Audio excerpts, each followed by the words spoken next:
Bonjour tout le monde, j'espère que vous pouvez tous m'entendre et on va pouvoir commencer ce webinaire sur les opportunités d'affaires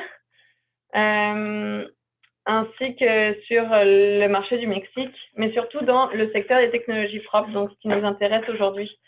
Je vais laisser la parole à Julie Fortin-Morin de chez Export Québec qui va pouvoir présenter l'introduction puis commencer cette présentation. Très bien, merci Victoria. Bonjour à toutes et à tous. Bienvenue à ce webinaire Opportunités d'affaires dans les secteurs de l'environnement et de l'énergie au Mexique, organisé par Export Québec et Ecotech Québec, en collaboration avec le Service des délégués commerciaux du Canada. Ce webinaire a été organisé pour faire suite à la mission commerciale organisée par Export Québec, qui a eu lieu dans la ville de Mexico du 3 au 7 septembre dernier, en marge de l'événement The Green Expo. Donc, mon nom est Julie Fortin-Morin. Je suis conseillère en affaires internationales à la direction des marchés Amérique latine et Antilles chez Export Québec. J'aurai la chance aujourd'hui d'animer ce webinaire qui regroupe un panel d'experts du Mexique avec Mme Victoria Smanios, directrice principale rayonnement et internationalisation à la Grappe des technologies Ecotech Québec. Victoria. Voilà. Donc, notre panel d'experts sera composé aujourd'hui du directeur du service économique à la Délégation générale du Québec à Mexico, M. Dominique Tétu, de M. Guillermo Punzo-Suazo, attaché commercial à la Délégation générale du Québec à Mexico, ainsi que de 3 délégués commerciaux à l'ambassade du Canada au Mexique, Mme Jennifer Rodrigue, première secrétaire et déléguée commerciale responsable du secteur agroalimentaire. On n'entend rien, disons. Madame Rosalba Cruz, déléguée commerciale responsable des technologies propres, ainsi que Monsieur Miguel González, délégué commercial responsable du secteur infrastructure. Excuse-moi, je vais remuer tout le monde et te relaisser parler parce que là, il y a trop de bruit. La chose est assez... Ok, c'est bon. Parfait. Et notre dernier expert, M. Miguel González, délégué commercial responsable des secteurs infrastructures, pétroliers et gaziers, technologies océaniques et transports à l'ambassade du Canada à Mexico. Donc, le webinaire se déroulera comme suit. Tout d'abord, une brève introduction d'Export Québec et de son équipe au Mexique, la délégation générale du Québec à Mexico, une présentation de la Grappe des technologies propres Ecotech Québec et du service des délégués commerciaux du Canada. Par la suite, M. Tétu fera un survol de la situation politique, économique et légale au Mexique et nous enchaînerons avec le reste de nos experts pour discuter des opportunités d'affaires pour les entreprises québécoises dans les secteurs de l'agriculture, énergie renouvelable, gestion de l'eau et des déchets et construction et efficacité énergétique. Veuillez noter que pour la partie construction et efficacité énergétique, la présentation se fera en anglais. Nous terminerons en soulignant quelques activités au Mexique susceptibles de vous intéresser, les prochains webinaires d'Ecotech Québec en lien avec des opportunités d'affaires en technologie propre et par une période de questions. Donc, Export Québec relève du ministère de l'Économie, de la Science et de l'Innovation du Québec. C'est une unité qui a le mandat d'aider gratuitement les PME exportatrices de produits et de services à développer, consolider et diversifier leur marché hors Québec. L'équipe d'Export Québec est composée de plus de 40 spécialistes en commerce international, les polyglottes, situés à Montréal et à Québec. Ces spécialistes sont divisés en 4 directions pour couvrir le monde entier, sur la direction des marchés Amérique du Nord, direction marché Amérique latine et Antilles, direction des marchés Europe, Afrique, Moyen-Orient et direction des marchés Asie-Pacifique et Océanie. Afin de faire la promotion des exportations québécoises à l'étranger et d'assurer les meilleurs conseils aux entreprises, les spécialistes en commerce international du Québec peuvent compter sur l'expertise de plus de 60 experts sur le terrain, répartis dans 27 bureaux du Québec à l'étranger. Au Mexique, le Québec est présent depuis 1980, année d'inauguration de la Délégation générale du Québec à Mexico. La DGQM offre un service économique qui vise à faire la promotion des exportations québécoises au Mexique, conseiller les entreprises, organiser des missions promotionnelles et commerciales de groupe et développer des liens institutionnels et intergouvernementaux sur le plan national et dans les différents États mexicains. Nos services chez Export Québec sont personnalisés et incluent des activités de groupe, telles que des missions commerciales, des accueils d'acheteurs étrangers, des séminaires d'information et des activités de réseautage. De manière plus individuelle, il est possible d'obtenir gratuitement des renseignements spécialisés sur certains marchés, de l'aide à la validation de la stratégie d'entrée, des contacts clients de distributeurs ou de partenaires potentiels à l'étranger, de l'aide à la prise de rendez-vous et un accompagnement si désiré, ainsi qu'un appui à la validation financière de clients de partenaires grâce à l'accès à des banques de données telles qu'OFAS et Dun & Bradstreet. Pour en apprendre davantage sur les activités d'Export Québec, je vous invite à visiter notre page au www.export.gouv.qc.ca. Je vais maintenant laisser la parole à Mme Victoria Smaniotto pour la présentation de la Grade des technologies propres du Québec, Ecotech Québec. Merci beaucoup, Julie. Je vais passer très vite. Moi, dans le fond, je m'occupe des initiatives internationales chez Ecotech Québec. On est la Grade des technologies propres du Québec. On compte 175 membres. Le cœur de notre métier, c'est d'aider les entreprises en technologie propre qui développent des innovations vertes. On en a 105. Dans ces 105 entreprises, on considère qu'on regroupe un tiers en fait des clean tech pure players du Québec qui sont membres, mais ces autres pure players, ceux qui développent ces technologies, font quand même partie d'un réseau. On est capable de leur donner de l'information, on est capable de faire sortir leurs success stories. Mais dans le fond, nous, ce qu'on fait surtout, c'est utiliser, donc, c'est permettre à ces entreprises qui développent des innovations vertes de faire de la représentation, donc influencer les politiques publiques, de leur amener de l'intelligence d'affaires, on leur diffuse de l'information sur les marchés. Donc, par exemple, un webinaire sur les opportunités d'affaires au Mexique, ça en fait partie. Du rayonnement, ça c'est vraiment faire parler du secteur, savoir combien on a de joueurs dans le secteur, quelles sont les innovations auprès des utilisateurs des technologies propres. Donc là, on peut faire même une visibilité auprès d'un client potentiel. Puis dernièrement, le maillage. Je dis dernièrement, mais finalement, c'est pas mal ce qu'on fait le plus souvent. C'est vraiment prendre notre acteur principal qui est l'entreprise en technologie propre, qui développe une technologie propre, puis faire des sessions de B2B ou des événements, des activités de réseautage, donc du maillage avec ce groupe-là et des investisseurs ou des gens du gouvernement ou des autres associations ou des utilisateurs ou qu'est-ce que j'ai pas encore cité, en tout cas tous les acteurs, les centres de recherche, tous les acteurs de l'innovation verte du Québec pour permettre d'accélérer le développement du secteur des technologies propres. C'en est tout pour moi. Je vais passer la parole à Jennifer Rodrigue qui va nous parler un peu plus du service des délégués commerciaux du Canada. Je vais juste m'assurer que je mets je mute ça.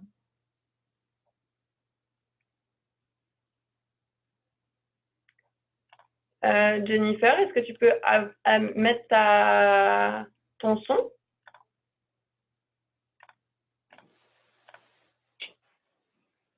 OK, est-ce qu'on m'entend? Oui, on t'entend. OK, bon, merci. C'est un plaisir pour moi d'être ici ce matin pour vous parler du service des délégués commerciaux du Canada et des services que nous offrons. Mais depuis maintenant plus de 120 ans, le service des délégués commerciaux du Canada aide les entreprises à percer les marchés internationaux. Donc, on est présent dans plus de 160 villes à travers le monde. Et grâce à notre présence sur le terrain, on peut vous fournir des renseignements commerciaux, des conseils pratiques sur les marchés étrangers afin de vous aider à prendre les meilleures décisions de manière plus rapide et rentable, puis aussi d'atteindre vos objectifs à l'étranger. Comment on peut vous aider? On peut vous aider à trouver des contacts clés, à dénicher des nouveaux débouchés, à obtenir des renseignements clés et des conseils d'affaires afin d'éviter des erreurs qui peuvent être coûteuses ou d'éviter aussi des problèmes sur les marchés étrangers. Le service des délégués commerciaux, ils sont offerts gratuitement aux entreprises et aux organisations clientes. Donc, si vous faites partie du milieu d'affaires canadien, vous contribuez à la croissance économique du Canada, vous avez démontré votre capacité en matière d'internationalisation, puis vous avez un bon potentiel pour ajouter de la valeur à l'économie canadienne, vous pouvez bénéficier de nos services. Comme service, on en offre principalement 4. Le premier est offert là, dans nos bureaux au Canada et c'est la préparation aux marchés mondiaux. Donc, que vous fassiez affaire à l'étranger pour la première fois ou vous cherchez à prendre l'expansion dans des nouveaux marchés, un délégué commercial dans un de nos bureaux au Canada, mais peut travailler avec vous là, pour vous aider soit à déterminer votre compétitivité internationale, définir vos marchés cibles, recueillir de l'information sur des marchés ou de l'industrie, puis peut aussi vous aider à améliorer votre stratégie d'expansion internationale. Nos 3 autres services sont offerts à l'étranger. Donc, le deuxième, c'est l'évaluation du potentiel de marché. Donc, on peut vous offrir des renseignements à jour sur les marchés étrangers. Ça peut inclure les obstacles, les règlements spécifiques au marché, le paysage concurrentiel, les tendances émergentes, ainsi qu'une vaste gamme de conseils pratiques. Là. Ça peut être sur la représentation locale ou les stratégies d'entrée. Notre troisième service, c'est l'identification de contacts qualifiés. Donc, grâce à nos réseaux de contacts, on peut vous aider à identifier des acheteurs et des partenaires potentiels, des agents, des distributeurs, des partenaires technologiques ou aussi des professionnels d'institutions financières ou juridiques. Et puis, notre dernier service, c'est la résolution de problèmes de nature commerciale parce que des problèmes, ça peut surgir à un moment ou à un autre. Donc, que ça s'agisse d'un problème courant là, auquel se sont heurtées de nombreuses entreprises ou un problème qui est plus spécifique à votre organisation puis qui exige une solution particulière, on est là, pour vous aider. Puis on peut vous conseiller là, en cas de difficulté d'accès au marché ou d'autres problèmes là, qui sont de nature commerciale.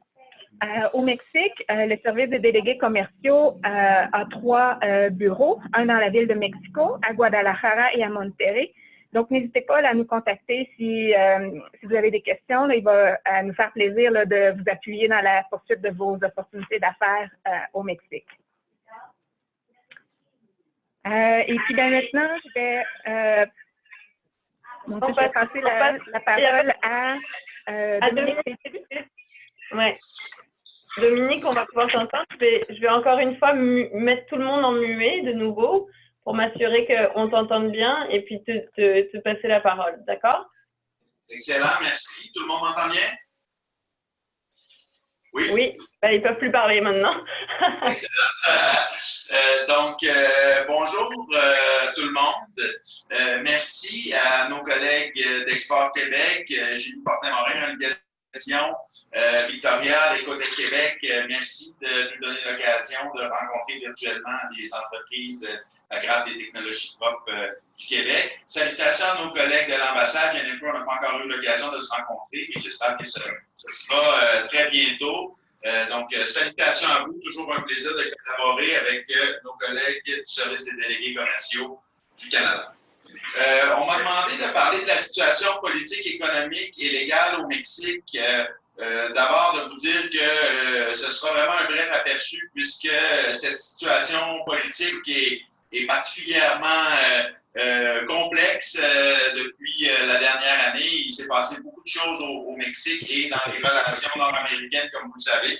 Donc, je vais tenter d'être le plus bref et concis possible. Peut-être d'abord, pour ceux qui sont moins familiers avec le Mexique, de vous dire que le Mexique est un pays qui, durant environ 70 ans, a connu ce qu'on a appelé la dictature parfaite, la domination d'un seul parti, le PRI, qui a dirigé le pays jusqu'en l'an 2000, où on a amorcé un processus de démocratisation du pays qui s'est poursuivi tout au long des années 2000-2010. Et cette année, c'est une année historique parce qu'on a eu une élection présidentielle et un nouveau président a été désigné, Andrés Manuel López Obrador, ce qui constitue une révolution politique pour le Mexique qui, pour la première fois, va être dirigé par le parti Morena de Andrés Manuel López Obrador. Donc, il y a des ambitions importantes de la part du futur président du Mexique pour procéder à la 4e transformation du Mexique. On va y revenir, mais on s'attend quand même à des changements importants dans la culture politique et peut-être la manière de faire la politique au Mexique à partir du début du mandat de notre nouveau président, qui va prendre fonction le 1er décembre. Donc, il faut savoir qu'au Mexique, la transition politique est particulièrement longue, beaucoup plus longue qu'au Canada. C'est-à-dire que les élections ont eu lieu le 1er juillet dernier et le nouveau gouvernement entrera en fonction le 1er décembre. Donc, on parle d'une période de 5 mois de transition où on a une espèce de flottement entre les deux administrations.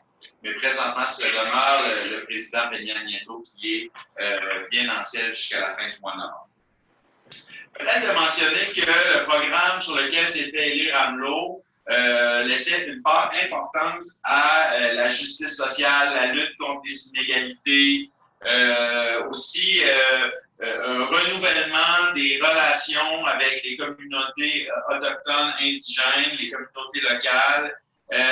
Évidemment aussi, une part importante du programme politique portait sur la lutte à la corruption, avec tout ce que ça représente comme défi.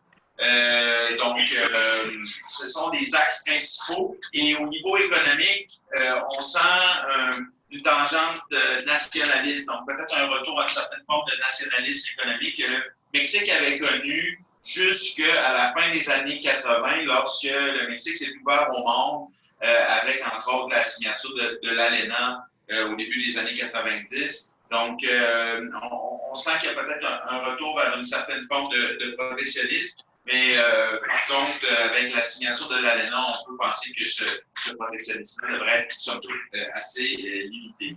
Peut-être dire quelques mots sur le programme d'AMLO dans le domaine de l'environnement.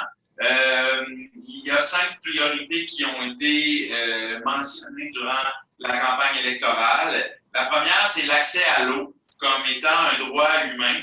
Donc, il est prévu de réformer les lois sur l'accès à l'eau, d'améliorer tout ce qui est le monitoring de la qualité de l'eau pour augmenter l'accès et la qualité de l'eau pour les Mexicains. Il faut savoir que le Mexique est un pays où il y a des très, très gros défis au niveau de la gestion des eaux. Je pense qu'il en sera question un petit peu plus tard. Un autre élément important au programme d'AMLO, c'est la question de la protection de la biodiversité, la création d'aires protégées, la question aussi de la protection du territoire, la question aussi de la gestion responsable des ressources naturelles, donc un autre élément. Pour ce qui est de la lutte au changement climatique, et le futur gouvernement s'est compromis à respecter les objectifs des accords de Paris et aussi de travailler à adapter, à faire un plan qui permettra au Mexique de faire face aux effets négatifs des changements climatiques. Un autre élément qui est important dans le programme environnemental d'AMLO, c'est la question des villes. Il faut savoir que le Mexique est un pays qui est à 77% urbain. Plusieurs grandes villes, notamment la ville de Mexico. Inutile de vous dire que c'est une ville, une mégapole, donc qui a à faire face à plusieurs défis environnementaux. Donc, 2 axes principaux qui ont été soulignés par rapport au développement de villes plus durables. C'est la question du transport public, donc développer davantage le transport public et développer du transport public davantage propre. Et l'autre élément, c'est toute la question de la gestion des matières résiduelles et du recyclage. Il y aurait un plan national de gestion intégrale des résidus solides qui pourrait être mis en place. Donc, ça sera à surveiller dans les prochains mois. Finalement, un dernier point qui a été mentionné, c'est la question de la justice environnementale. Là, à ce niveau-là, on fait aussi allusion à la question du respect des peuples autochtones, des communautés locales, et aussi de tout ce qui est la question de la gestion de l'exploitation des ressources naturelles dans un cadre plus acceptable au niveau social. Donc, ça va être un élément sur lequel le futur gouvernement mettra certainement beaucoup d'emphase. Peut-être faire un point aussi sur la question de l'énergie, qui est un élément fondamental au Mexique et qui est d'intérêt pour les entreprises d'Ecotech. D'abord, de mentionner que les personnes qui ont été nommées par AMLO comme étant les futurs responsables de ce secteur-là, c'est-à-dire la future ministre de l'Énergie, le futur directeur de la Commission fédérale d'électricité et le futur directeur de Pemex, la compagnie d'État qui gère les ressources pétrolières, sont trois personnes, en fait, les trois nominations peut-être les plus controversées qu'AMLO a pu faire son futur cabinet. C'est des gens qui ont été ouvertement contre la réforme du secteur de l'énergie, dont Guillermo parlera un petit peu plus tard. Donc, on est un petit peu en attente de voir vraiment dans quelle direction prendra le secteur de l'énergie au Mexique, même s'il y a eu quand même un discours, somme toute, rassurant à bien des égards. Certaines propositions qui ont été faites dans le domaine de l'énergie qui peuvent paraître un petit peu surprenantes. D'abord, la rénovation de 6 raffineries. Le Mexique a 6 raffineries de pétrole et ces raffineries-là sont désuètes et fonctionnent à peu près en tout à 30 de leur capacité, si bien que le Mexique doit exporter du pétrole brut aux États-Unis et réimporter de l'essence. AMLO a fait une priorité dans sa campagne de devenir autosuffisant au niveau de la production d'essence. Donc, un des objectifs, c'est de rénover des raffineries. Beaucoup d'experts doutent de la faisabilité de cette promesse, tout comme celle de construire une nouvelle raffinerie dans une perspective où on approche peut-être de la fin ou en tout cas d'une forte diminution de l'utilisation de pétrole dans beaucoup de secteurs d'activité. Plusieurs experts mentionnent que ce serait peut-être irréaliste là, de construire de nouvelles raffineries, mais en tout cas, c'est une promesse électorale qui continue à aller de l'avant. Au niveau des énergies renouvelables, il faut savoir que le Mexique a un gros potentiel renouvelable, on en parlera tout à l'heure, mais peut-être une sous-utilisation de ces ressources. Donc, il y a quand même une volonté d'augmenter la production d'énergie renouvelable. Et un axe sur lequel il y a un intérêt particulier pour le Québec, c'est la question des ressources hydroélectriques, parce que l'une des promesses de campagne, ça a été de rénover, de procéder à la réfection des centrales hydroélectriques du Mexique, qui elles aussi fonctionnent à peu près à un quart de leur capacité, parce que c'est des centrales qui datent de plus d'une centaine d'années. Finalement, on a entendu parler ces derniers temps, entre autres, par les futurs officiels de la ville de Mexico, d'un désir de développer aussi des micro-projets solaires, donc en milieu urbain. Il faudra voir si cette volonté-là sera poursuivie. Je vois que déjà j'ai passé beaucoup de temps, donc je vais passer très rapidement sur le volet économique pour vous dire en quelques mots que le Mexique, c'est le 3e partenaire commercial du Québec dans le monde, que les entreprises du Québec exportent plus au Mexique que dans tous les autres pays de l'Amérique latine réunis. Donc, c'est vraiment la prolongation naturelle de notre marché domestique. Donc, on doit, comme entreprise du Québec, s'intéresser à ce marché-là parce que c'est un fort potentiel de développement, mais c'est un marché aussi qui pose certains défis importants. Donc, il faut avoir une approche adaptée au marché mexicain. Ce n'est pas la même approche qu'ailleurs dans l'Amérique du Nord. Entre autres, un élément très important qu'il faut prendre en compte pour faire des affaires au Mexique, c'est la question des relations d'affaires. Ici, au Mexique, on développe ces relations avant de commencer à faire des affaires, contrairement à ce qu'on peut connaître aux États-Unis. Donc, la présence terrain est essentielle, une présence continue, répétée, constante, qui permet aux entrepreneurs de vraiment développer des affaires. Dans le cas des technologies propres, peut-être juste vous mentionner très brièvement qu'avec les élections, il y aura un nouveau gouvernement fédéral qui entrera en vigueur en poste à partir du 1er décembre et aussi des nouveaux gouvernements dans 8 États parmi les plus importants au Mexique, comme l'État de Jalisco, comme la ville de Mexico, comme l'État de Guanajuato, qui sont des États prioritaires pour le Québec. Et en tout, la dernière élection a permis le renouvellement de 18 300 postes dans différentes administrations municipales, estatales ou au niveau fédéral.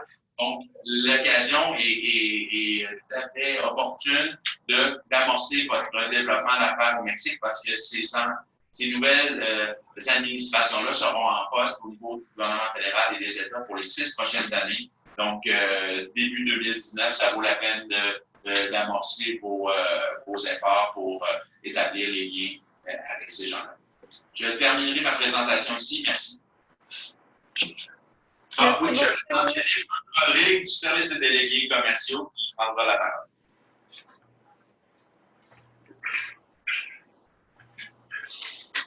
Oui, alors Jennifer, on va pouvoir repasser au secteur de l'agriculture. Est-ce que tu es là? Est-ce que tu m'entends? Oui, j'entends très bien. Ok, parfait. Alors, on va juste muter tout le monde. Toi, tu appelles directement depuis ton ordinateur? Oui, c'est ça. Ok, parfait.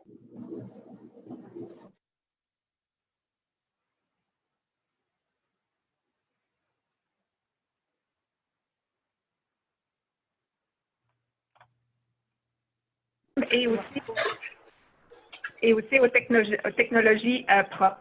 Donc, pour pas commencer, le Mexique, c'est une puissance agroalimentaire. En 2017, le Mexique était le 11e producteur d'aliments au monde et le 3e en Amérique latine. Vous pouvez voir aussi là, que le Mexique figure très bien là, dans la production de cultures agricoles, le bétail, les produits de la pêche et de l'aquaculture.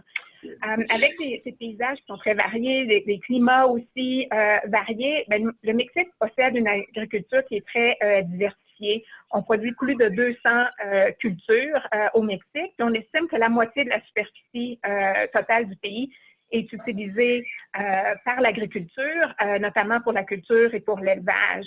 Quand on regarde les exploitations agricoles au Mexique, les grandes exploitations commerciales qui sont axées sur l'exportation, mais coexistent avec des exploitations qui sont plus petites, qui produisent souvent là, pour leur subsistance. Puis le niveau de mécanisation va varier considérablement là, en fonction de la ferme. En moyenne, 85% des agriculteurs mexicains possèdent pas plus que 5 hectares là, de terres arables. Est-ce qu'on pourrait changer la diapo, s'il vous plaît? Si on regarde au niveau là, des principales culture au Mexique. On parle du maïs, le blé, le soya, le riz, les haricots, le café, une variété de fruits, puis aussi une très grande variété là, de légumes, les tomates, les concombres, etc. Puis du côté de la production animale, mais la plus importante, c'est la viande de volaille, le bœuf et le lait. Je voulais vous parler très brièvement là, des priorités de la nouvelle administration mexicaine dans le secteur agricole. Donc, comme Dominique a mentionné, il y a eu une élection le 1er juillet dernier. La nouvelle administration va rentrer en fonction le 1er décembre. Mais il y a déjà 3 grandes priorités là, qui ont été établies pour le secteur agricole. La première, c'est d'augmenter la productivité. Ici, l'objectif, c'est surtout d'accroître l'autosuffisance et de réduire la dépendance à l'égard d'importations pour certains produits clés, notamment le maïs jaune. La deuxième, c'est celle qui nous intéresse surtout aujourd'hui, c'est les pratiques durables en agriculture. Donc, la nouvelle administration planifie de s'attaquer aux problèmes environnementaux qui sont liés à la rareté de l'eau puis à la qualité des sols. Et puis, c'est ça. Ils vont le faire en faisant de l'utilisation responsable des produits agrochimiques une priorité, puis aussi en améliorant les systèmes d'irrigation. D'autres préoccupations environnementales qui sont liées au secteur agricole, mais ça inclut l'érosion puis la salinisation des sols, la surexploitation des aquifères, la contamination des nappes d'eau douce, les émissions de gaz à effet de serre, puis aussi les dommages qui sont causés aux écosystèmes. La troisième priorité, l'inclusivité, c'est vraiment plus relié à l'administration des programmes de subvention ou d'aide que le ministère de l'Agriculture gère ici. Le mois passé, SAGARPA, qui est le ministère de l'Agriculture ici au Mexique, a fait circuler un document au Congrès qui indiquait que l'organisation prévoyait investir 20 milliards de pesos en 2018-2019, c'est à peu près 1,3 milliard de dollars canadiens, afin d'augmenter la productivité, ainsi que l'utilisation des technologies d'irrigation, les énergies renouvelables, ainsi que les infrastructures de stockage, puis la logistique aussi pour le mouvement des récoltes ou des cultures. Mais est-ce qu'il existe comme présentement des programmes gouvernementaux qui visent à encourager l'utilisation d'énergie renouvelable dans le secteur agricole? Est-ce qu'on pourrait changer la diapo, s'il vous plaît? La réponse, c'est oui. Il y a un programme, un de ces programmes, c'est le Programme national de développement agricole de SAGARPA, le ministère de l'Agriculture. Là, vous verrez à l'écran sur cette diapo et la prochaine, les types de projets puis les mesures incitatives qui sont offertes par SAGARPA aux agriculteurs puis aux producteurs mexicains pour l'année 2018. Donc, vous pouvez voir, il y a une variété de types de projets allant des systèmes permettant de convertir la biomasse en énergie aux systèmes solaires thermiques, ainsi que des systèmes photovoltaïques. Si on regarde vraiment au niveau des opportunités d'affaires, de façon générale, il existe au Mexique des opportunités d'affaires relatives aux équipements et aux technologies qui visent à accroître la productivité, améliorer la qualité des produits agricoles, accroître la rentabilité, et à promouvoir aussi des pratiques durables. Dans les sous-secteurs qui nous intéressent aujourd'hui, mais il existe des opportunités niches en matière de système d'irrigation. La disponibilité de l'eau et son efficacité constitue un défi qui est important au Mexique. Il y a 75% de l'eau douce au Mexique qui est utilisée par le secteur agricole. Puis si on regarde, alors que l'utilisation, qu'il y a seulement 30% là, des terres qui sont cultivées au Mexique qui utilisent l'irrigation artificielle, mais ces terres-là vont représenter le 60% de la production agricole du pays. L'irrigation va être utilisée dans l'agriculture de serre, puis et aussi pour les cultures là, à haute valeur. Puis il existe des possibilités qui sont prometteuses là, pour des technologies goutte à goutte et de micro-irrigation. Comme on a mentionné brièvement avant, les activités agricoles au Mexique, ils contribuent là, fortement aux émissions de gaz à effet de serre. On estime que les exploitations d'élevage sont responsables d'environ 50% des émissions totales liées au secteur agricole. Puis au cours des dernières années, là, il y a eu plusieurs efforts qui ont été déployés au Mexique pour convertir en énergie le méthane qui est issu des exploitations d'élevage grâce à l'utilisation de biodigesteurs. Puis il y a aussi d'autres opportunités niches pour des technologies qui visent à convertir la biomasse en électricité. Il existe au Mexique des grandes quantités de résidus agricoles, mais ces ressources, ils n'ont pas encore été pleinement exploitées. Il y a d'autres opportunités, par exemple, pour les systèmes photovoltaïques qui sont utilisés, par exemple, dans la production de cultures de grande valeur, telles que les tomates et les concombres. Pour terminer, je voulais juste vous glisser un petit mot sur CanExport, qui est un programme du gouvernement du Canada qui dispose d'une enveloppe budgétaire de 50 millions de dollars sur 5 ans pour fournir une aide financière directe aux petites et moyennes entreprises qui cherchent des nouveaux débouchés d'exportation ou des nouveaux marchés. CanExport offre un soutien financier pour une grande variété d'activités de commercialisation des exportations. Je manque un petit peu de temps ce matin, mais vous avez le lien sur la diapo pour obtenir le plus d'informations sur le programme CanExport. Puis pour terminer, je vous laisse juste avec mes coordonnées. Si vous avez des questions, n'hésitez pas à me contacter. Merci. Puis je vais passer la parole à Guillermo Punzo de la délégation générale du Québec à Mexico pour nous parler des énergies renouvelables. Oui, merci Jennifer. Est-ce que tout le monde m'entend bien? Oui, on t'entend très bien. OK, parfait. Oui, OK, avant de commencer par parler sur les énergies renouvelables, je vais vous donner un petit contexte sur le secteur de l'énergie et qu'est-ce qui se passe maintenant. Donc, avant 2014, le secteur était complètement fermé aux investissements étrangers et il y avait des petites exceptions, mais en général, le secteur était complètement fermé. Et après de la réforme de l'énergie en 2014, il y a eu une ouverture à l'investissement privé et étranger dans le secteur et les entreprises peuvent participer dans la génération et distribution d'énergie. Donc, ça a aidé à compagnies comme Acciona, TransCanada, ATCO, Engie d'entrer dans le marché et de commencer à produire de l'énergie et de distribuer l'énergie. Mais comme Dominique avait dit avant, et ça peut changer à partir du 1er décembre 2018 à cause du nouveau président, mais on verra qu'est-ce qui se passe avec la réforme. Et aussi, juste pour donner un petit peu de contexte, les entités gouvernementales qui sont chargées dans le secteur de l'énergie, c'est Pemex dans le pétrole, Petróleos Mexicanos, Dans l'électricité, c'est CFE, que c'est la Commission fédérale d'électricité. C'est un organisme qui est pareil à Hydro-Québec. Et finalement, le ministère de l'Énergie qui s'occupe de deux choses. Avec la Commission régulatrice de l'énergie, il s'occupe de toute la participation des entreprises étrangères dans la génération et distribution. Et avec la CNACE, qui c'est le Centre national de contrôle de l'énergie, il s'occupe de la transmission de l'électricité. La suivante. Oui. OK. Et maintenant, dans le sujet des énergies renouvelables, le but, c'est que le 35% de l'énergie générée sera propre en 2024. Jusqu'à maintenant, le pourcentage, c'est en 25%. Et les énergies propres à la définition du gouvernement mexicain, ce sont les énergies solaires, éoliennes, géothermiques, nucléaires, hydroélectriques et par cogénération avec gaz naturel. Donc, le but, c'est d'augmenter la chiffre jusqu'à 35%. Et dans le domaine de l'énergie éolienne, jusqu'à maintenant, à 2017, il y a une capacité installée de 4000 MW avec 46 parcs éoliens. Et en 2018, il y a 1100 MW en construction, et surtout au nord du Mexique.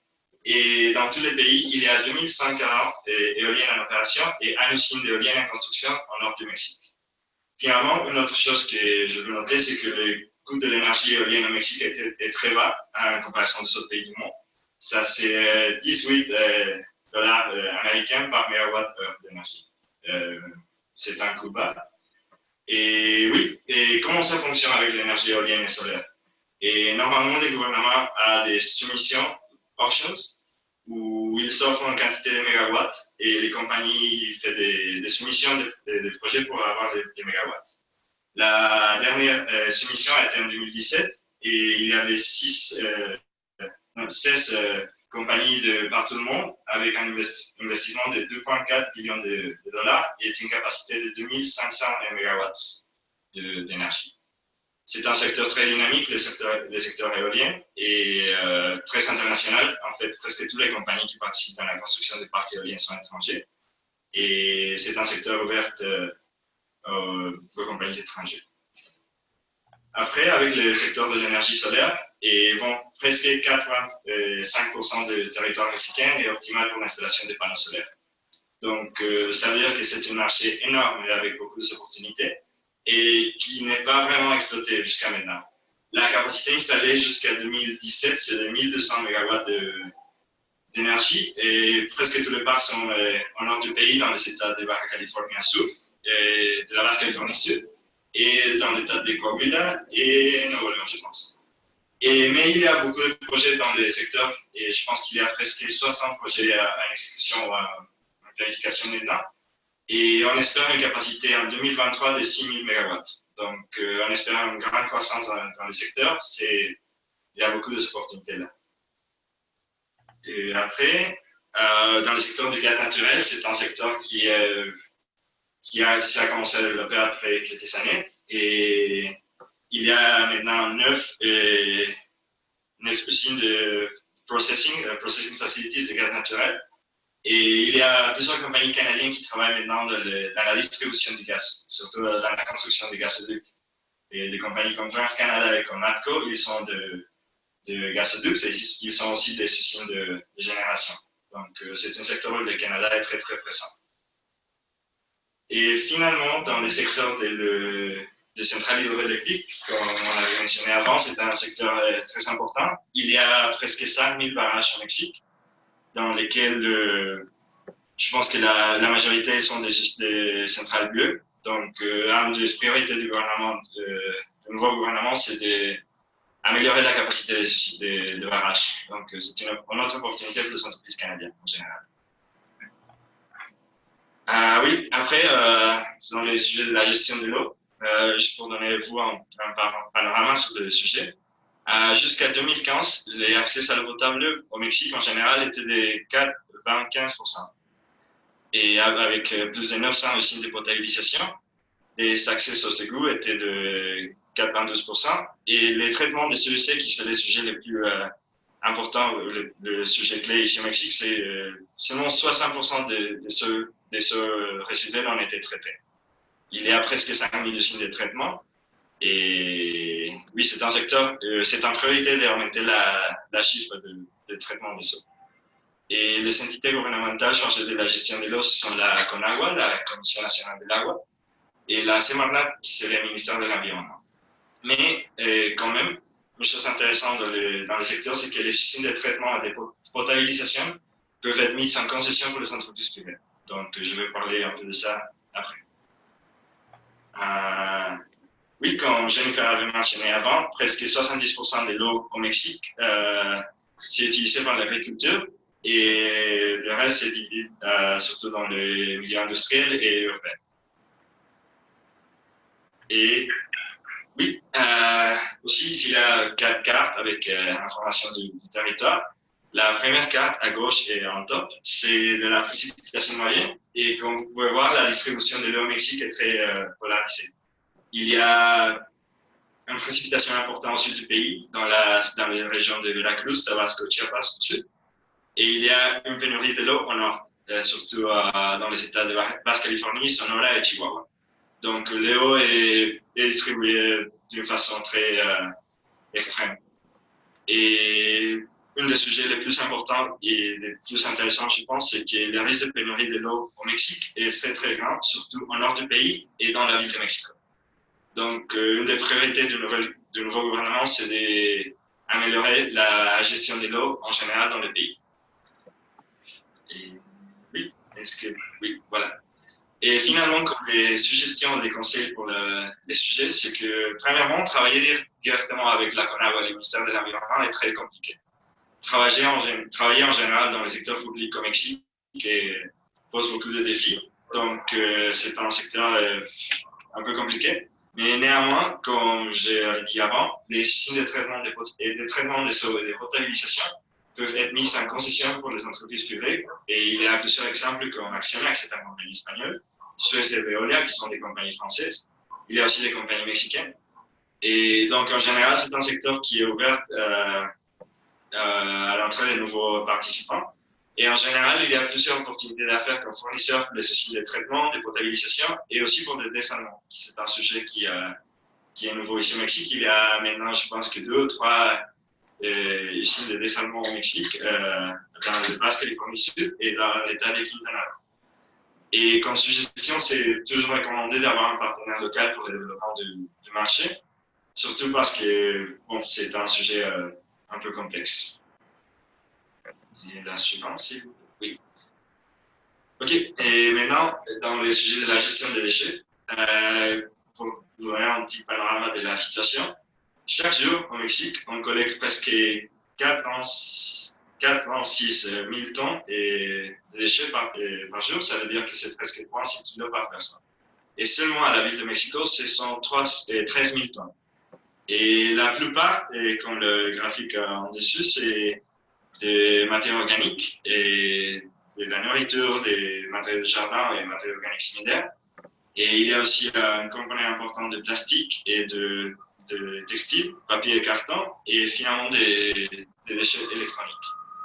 Et les entités chargées de la gestion des déchets, ce sont le ministère de l'Environnement qui s'occupe de toute la loi sur le site d'enfouissement et tout ça, et les gouvernements locaux qui s'occupent de la récollection des déchets. Oui. Et en top, vous pouvez voir le pourcentage des déchets collectés contre le total produit. Ça, c'est une carte de 2015. Et les moyens, c'est entre 4 et 20%. Donc, il y a des États où c'est plus technifié, il y a des autres États où il y a beaucoup de problèmes.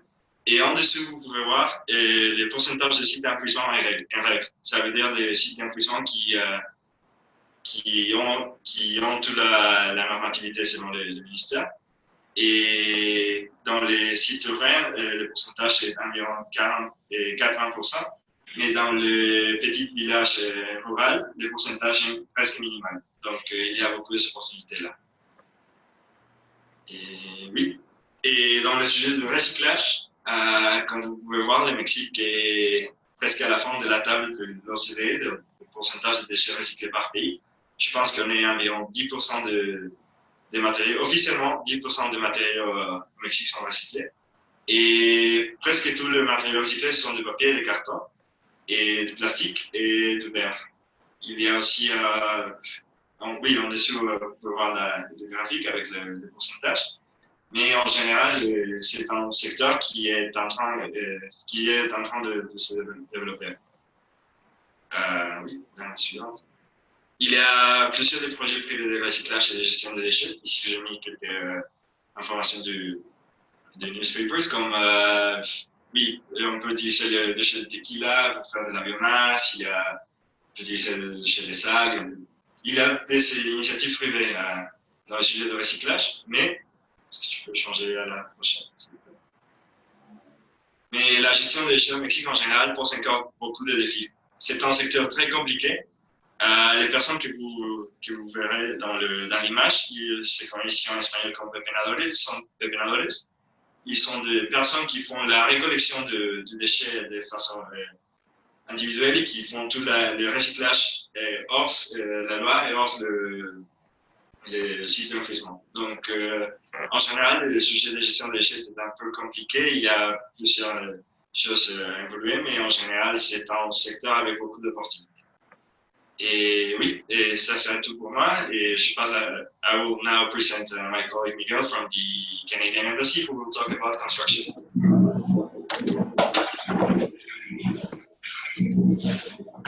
Miguel? Hi. Miguel? Oui, bonjour à tous. Do you hear me? Yeah, we can hear you. Okay, bonjour.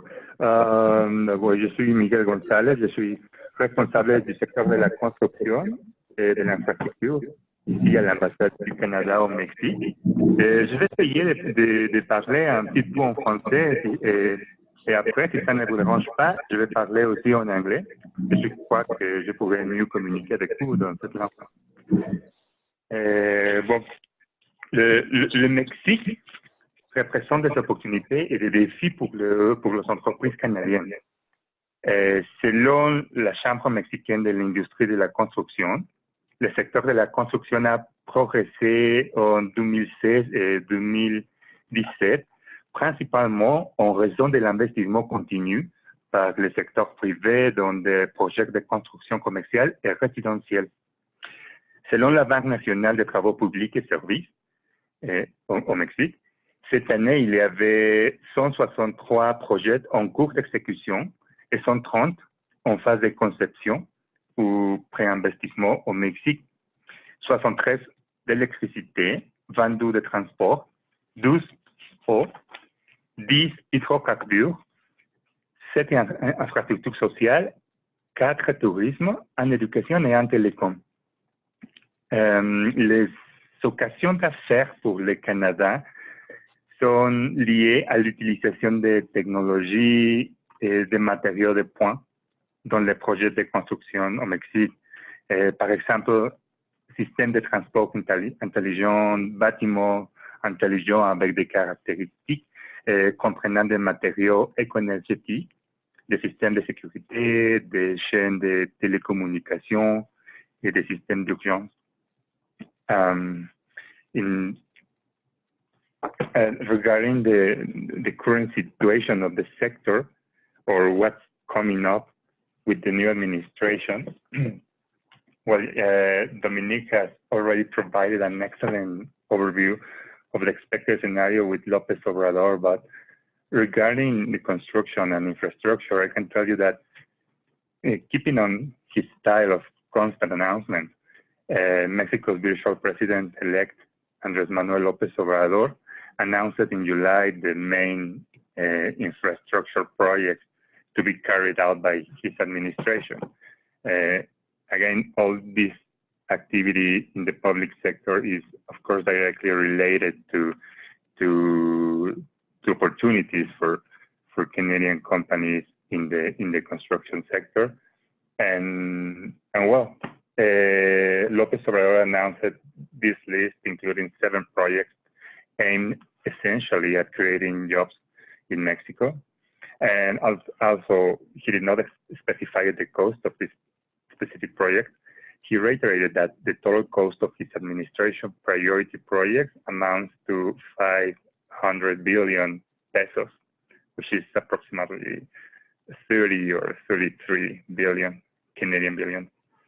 And the resources needed to finance these projects will be obtained from the reduction of high public officers' wages, the consolidation of the government procurement, and what he calls the fight against corruption.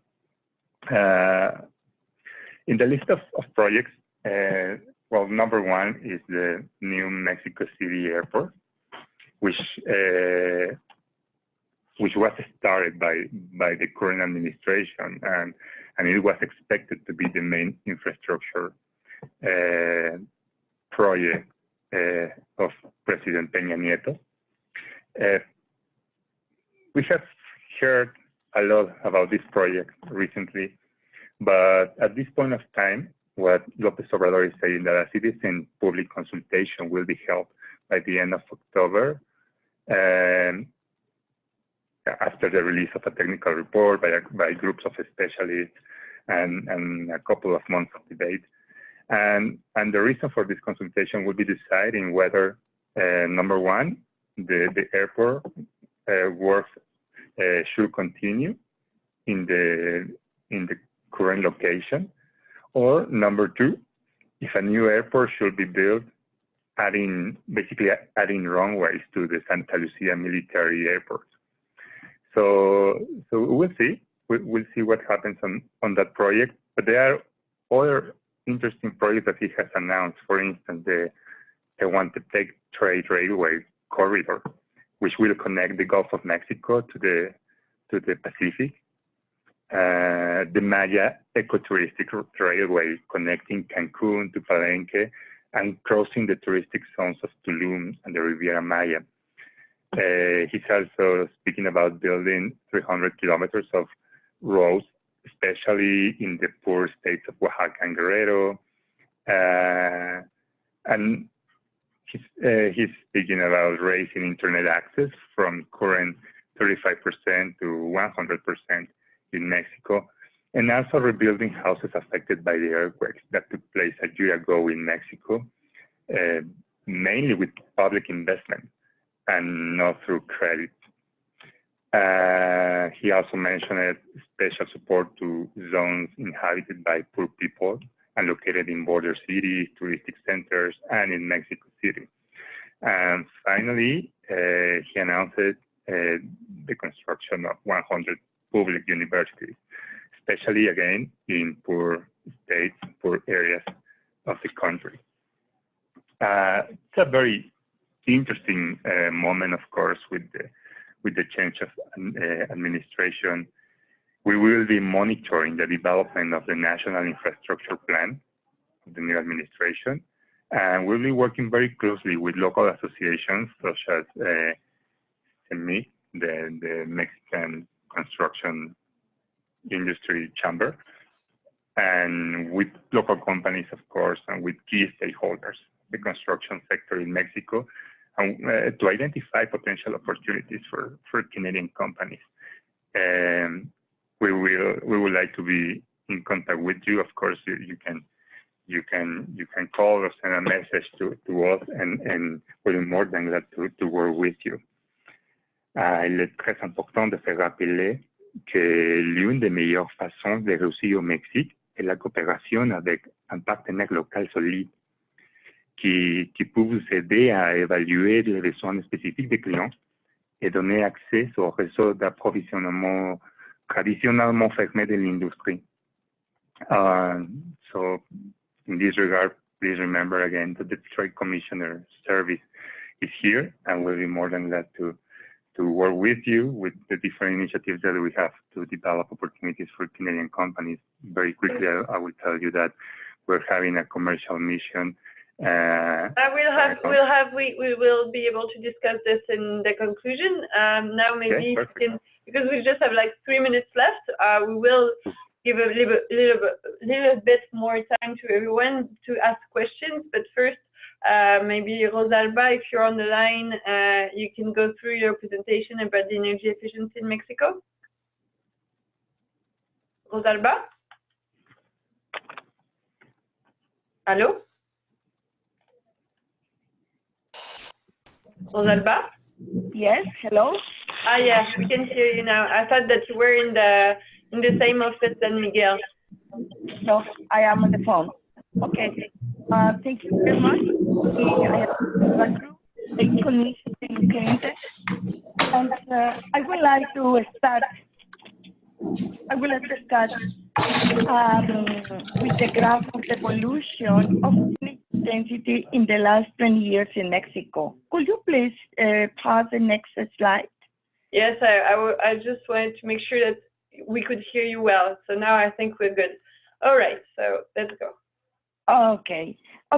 As I mentioned, I wanted to start with the graph of the evolution of energy intensity in the last 20 years in Mexico, which give us a clear idea of the trend of energy efficiency, because energy intensity measures how much energy is required to generate a unit of GDP.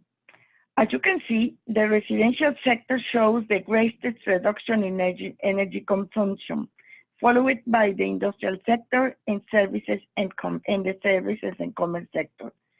The trend shows that the agricultural sector has registered the lowest growth in efficiency, while transportation has remained more or less in the same channel for the last years.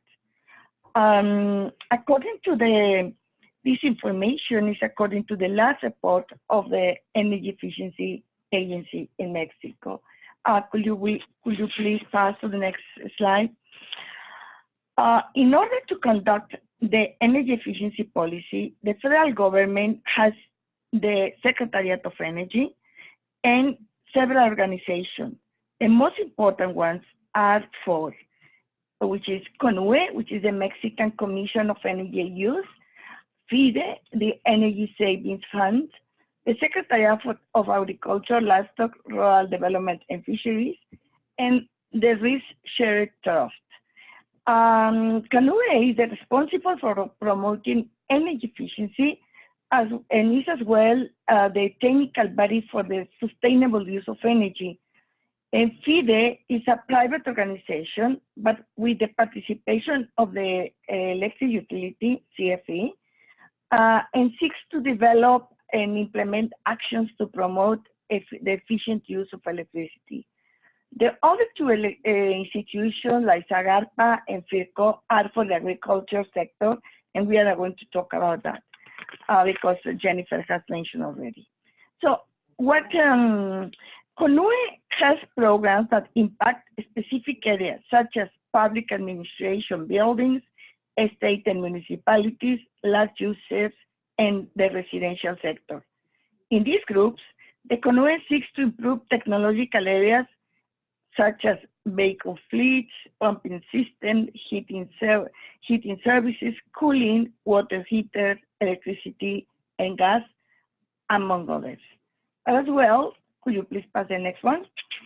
CONUE has also a cross-cutting program in both transportation and public buildings, and requiring the work of the technology work for the use of vehicles and alternative fuels, implementation of improvement of technologies in transportation, and promoting the scientific and technological research. Regarding buildings, CONUE promotes the use of efficient materials and equipment, as well as bioclimatic architecture in construction and remodeling.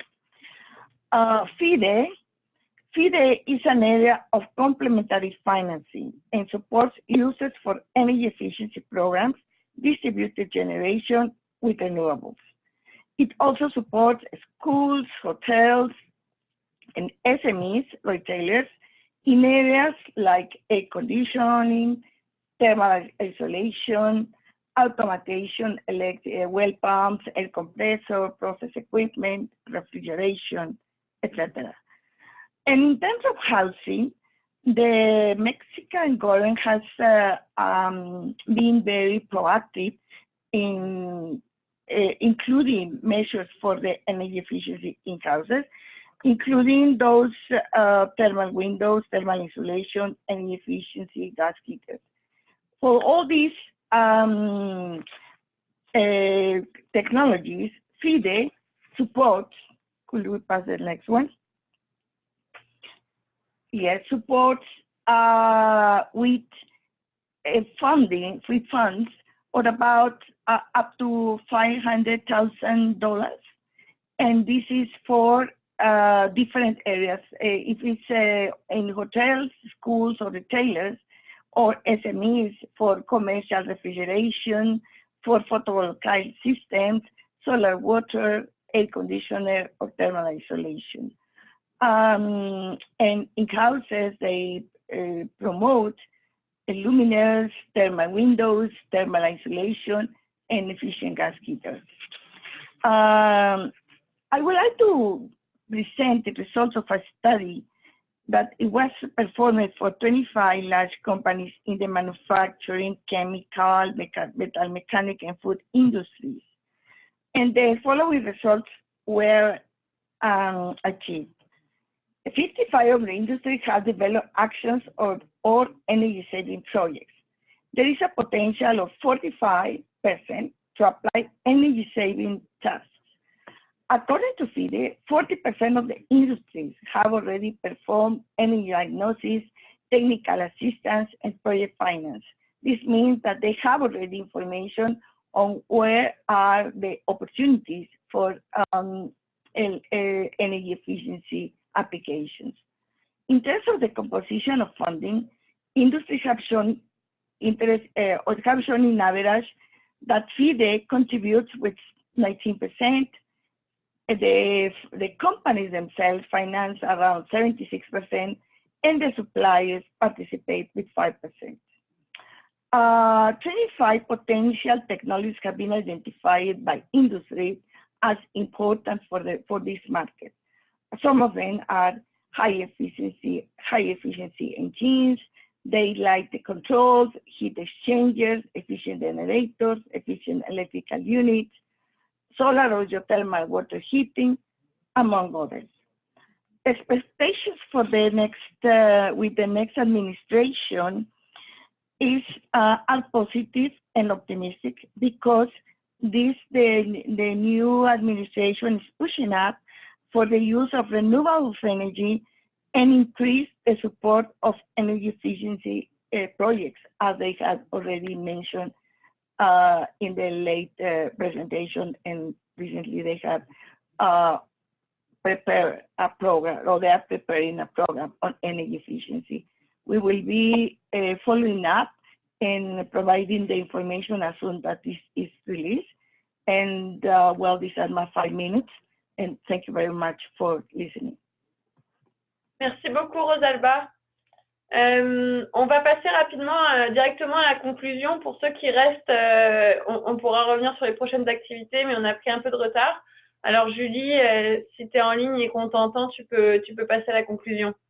Tout à fait. D'abord, merci beaucoup à nos experts. Pour conclure ce webinaire, je dirais que les secteurs de l'énergie et environnement offrent de nombreuses occasions d'affaires pour les entreprises québécoises et canadiennes au Mexique. Donc, ce sont des secteurs, oui, complexes, mais avec beaucoup de potentiel. Comme nos experts l'ont mentionné, il y a des nouveaux programmes du prochain gouvernement qui permettront de soutenir le développement de certains de ces secteurs. Donc, plusieurs opportunités d'affaires pour nos entreprises. Si vous décidez de développer ce marché, sachez que le Mexique a ses particularités, que pour y développer des affaires, il faut avant tout développer une relation de confiance, qu'il est préférable d'avoir un partenaire local, comme il a été mentionné, et qu'il faut s'investir à long terme et visiter régulièrement ses clients et ses partenaires. Donc, simplement pour vous rappeler que plusieurs services vous sont offerts gratuitement chez Export Québec, la direction des marchés de l'Amérique latine et Antilles. Conseillère en affaires internationales, secteur environnement, Mme Olivia Dion pourra répondre à toutes vos questions. Moi, je vais m'occuper du secteur énergie. Du côté de nos collègues à Mexico, vous avez M. Dominique Tétu, directeur service économique, avec son courriel juste en bas, ainsi que M. Guillermo Punzo-Soiseau. Et du côté de l'ambassade du Canada à Mexico, vous avez ici les coordonnées de Mme Jennifer Rodrigue, responsable du secteur agroalimentaire, Mme Rosalba Cruz, responsable du secteur technologie propre, et de M. Miguel González du secteur infrastructure, pétrolier, gazier, technologie océanique et transport. Super, ben, merci beaucoup à tous. Vraiment, je trouve que on est en 1 heure, on a quand même réussi à sortir beaucoup de contenu. L'important, comme tu disais, c'est que vous, les entreprises de technologie propre, vous avez déjà des partenaires gratuits à l'étranger, utilisez-les. Donc, l'ambassade du Canada au Mexique et la délégation du Québec au Mexique. N'oubliez pas d'utiliser leurs services. Je peux maintenant débloquer vos micros. Puis, passer à la période de questions. Vous pouvez aussi poser des questions dans le chat. Mais là, ça y est, j'ai activé tous les micros. Si vous avez des questions, c'est le moment de les poser. Est-ce qu'il y a des questions sur la ligne?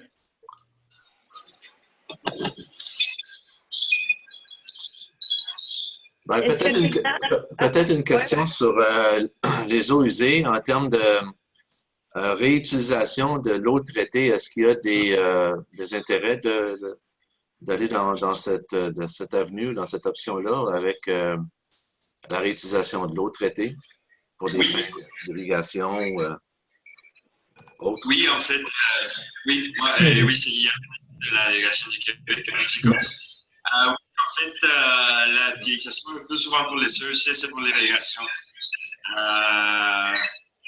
Oui, on peut utiliser ça pour l'irrigation de l'agriculture et aussi pour l'irrigation des parcs et dans les secteurs urbains. Donc, oui, c'est une chose qui est mise en place maintenant. Vraiment pas nous autres oiseaux. Oui, Yvan, tu as son contact ici. Puis moi, après, si tous les présentateurs sont d'accord, je vais pouvoir partager la présentation avec tout le monde. Puis surtout, que vous gardiez les contacts de chacun des experts et des délégués en poste pour poser vos questions aussi par écrit, peut-être plus tard. Est-ce qu'il y a d'autres questions?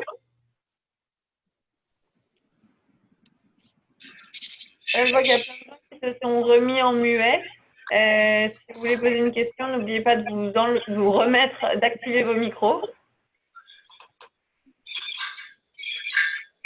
Est-ce que Gina de ProMexico est sur la ligne? Il veut dire quelques mots?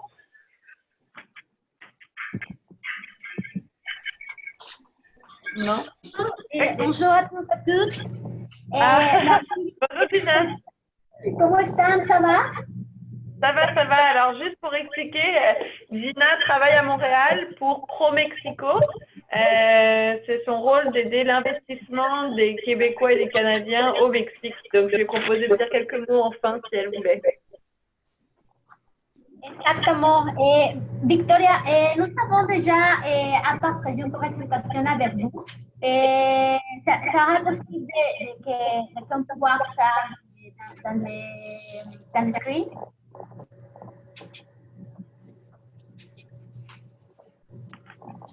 Excuse-moi, je suis pas sûre d'avoir compris. On n'a pas compris. Ouais. Hola? Gina, ça marche pas bien. Ouais. Oui, c'est bon? Hola. Ça marche pas très bien. Alors, il y a comme un écho. Hola. Oui, on t'entend? On coupe nos micros, nous.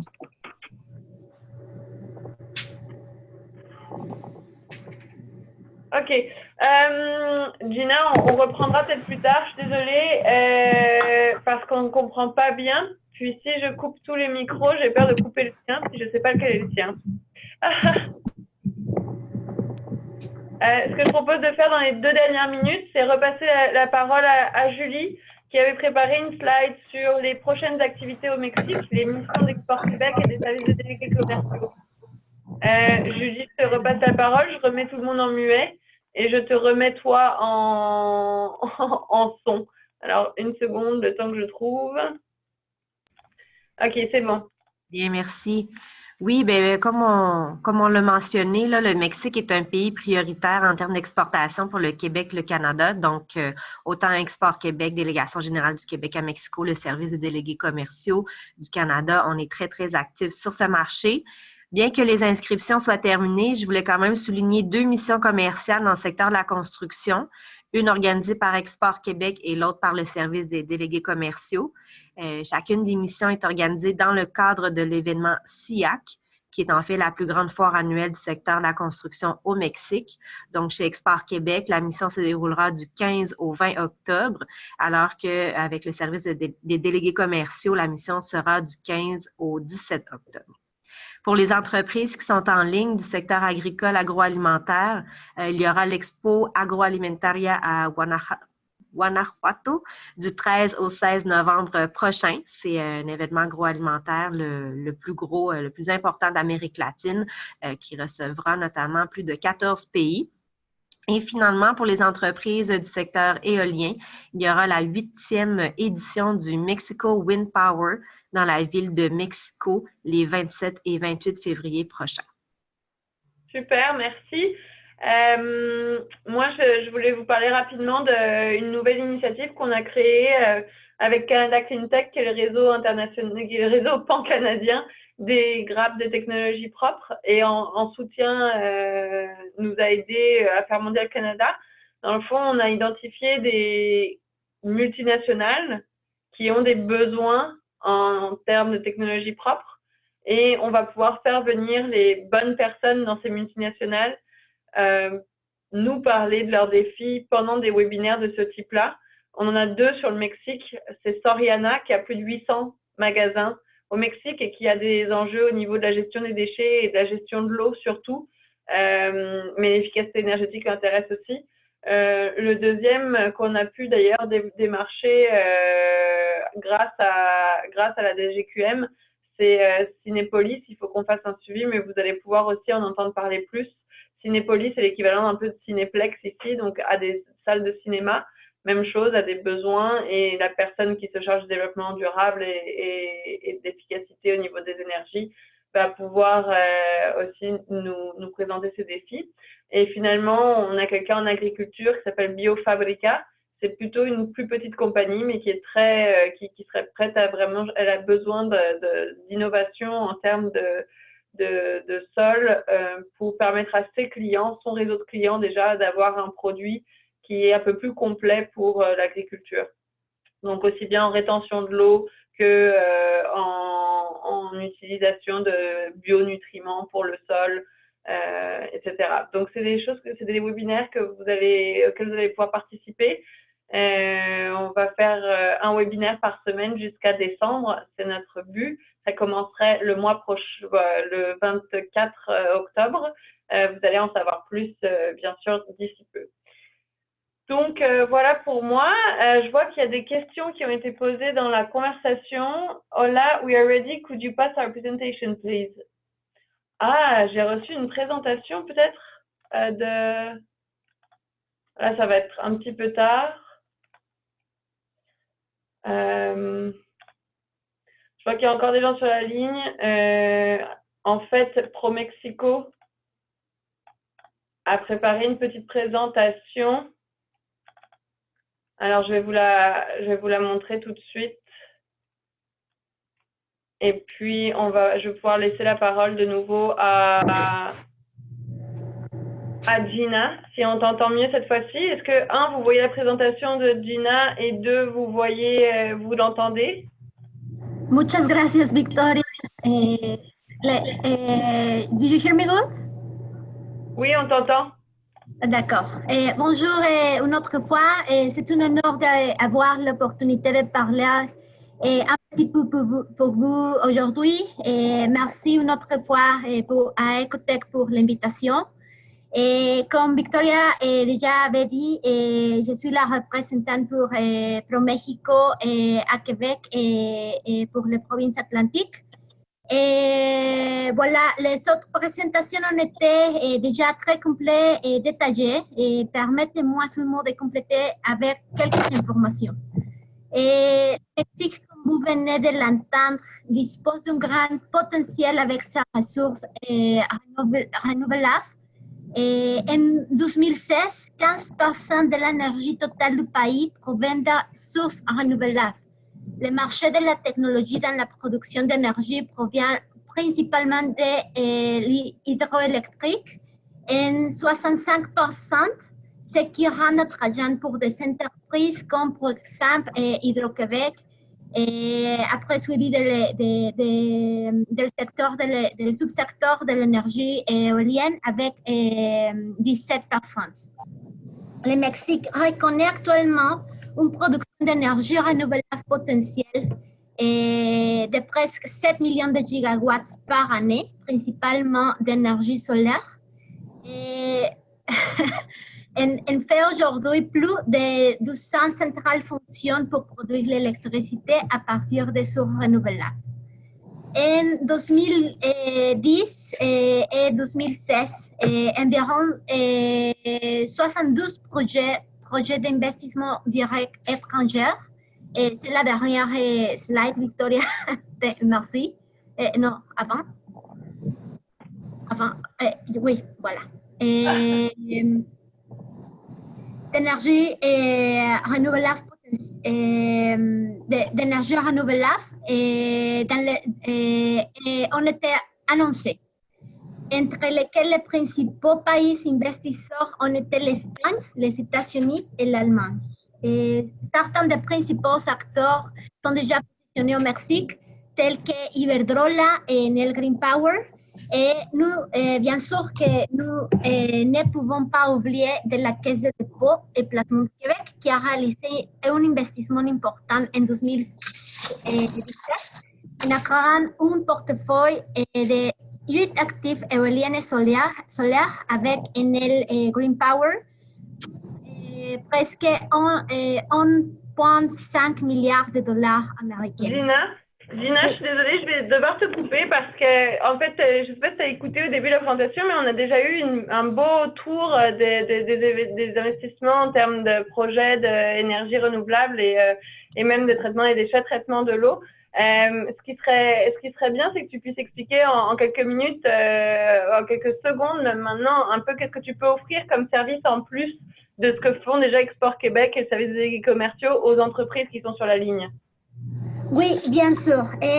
Voilà, chez ProMexico, nous sommes l'agence du gouvernement fédéral et chargée de coordonner les stratégies visant à renforcer la participation du Mexique à l'économie internationale et de soutenir les process d'exportation et d'internalisation des entreprises mexicaines.